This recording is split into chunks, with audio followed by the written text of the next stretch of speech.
Dalton's atomic theory. Although the origin of the idea that matter is composed of small indivisible particles called atomio, meaning indivisible, date back to the time of Democritus, a Greek philosopher 460 to 370 BC. It again started emerging as a result of several experimental studies, which led to the law mentioned above. So, Democritus जो Greek के philosopher थे, उन्होंने 460 to 370 BC में atomic theory के बारे में बोला था। यहाँ तक ऋषि कांडन ने भी एटॉमिक थ्योरी के बारे में बोला था। फिर 18th सेंचुरी में डाल्टन जो है उन्होंने एक्सपेरिमेंट किया, जिससे उन्हें एटॉमिक थ्योरी के बारे में पता चला। तो जो छोटे छोटे इंडिविजिबल पार्टिकल है, ठीक है, उसको एटॉमियो बोलते हैं। सभी मैटर जो इस यूनिवर्स में है ये एटॉमियो जैसे स्मॉल इंडिविजुअल पार्टिकल से बना हुआ है, जैसा डेमोक्रिटस ने कहा।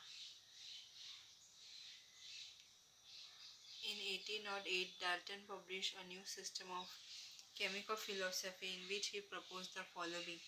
1808 में डाल्टन ने एक रिसर्च पब्लिश किया था, उसका नाम था A New System of Chemical Philosophy, जिसपे उन्होंने ये कहा, first, matter consist of indivisible atoms. Matter जो है वो बहुत सारे इनडिविजिबल एटम से बना हुआ है। Second, all atom of a given element have identical property including identical mass. Atom of different element differ in mass. तो सभी एटम जो है एलिमेंट के, उसका आइडेंटिकल प्रॉपर्टीज है, जिसमें आइडेंटिकल मास शामिल है, और अलग अलग एलिमेंट का एटम जो है उसका मास भी अलग अलग होता है।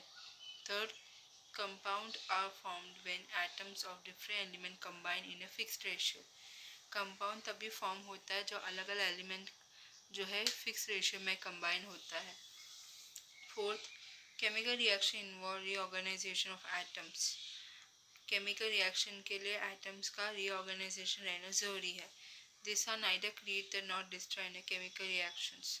एटम ना ही क्रिएट होता है या डिस्ट्रॉय होता है केमिकल रिएक्शन में, बस एटम को ऑर्गेनाइज करना पड़ता है केमिकल रिएक्शन होने के लिए। Dalton theory could explain the law of chemical combination. Dalton theory जो है केमिकल कॉम्बिनेशंस का लॉ के बारे में अच्छे से एक्सप्लेन कर सकता है। However it could not explain the law of gaseous volume, लेकिन वो गैसियस वॉल्यूम का लॉ के बारे में एक्सप्लेन नहीं कर सकता। It could not provide the reason for combining of atoms. ये बता नहीं सकते कि एटम कैसे कंबाइन होता है और रीज़न क्या उनका कंबाइन होने का, which was answered later by other scientists, जो बाद में दूसरे साइंटिस्ट ने बताया।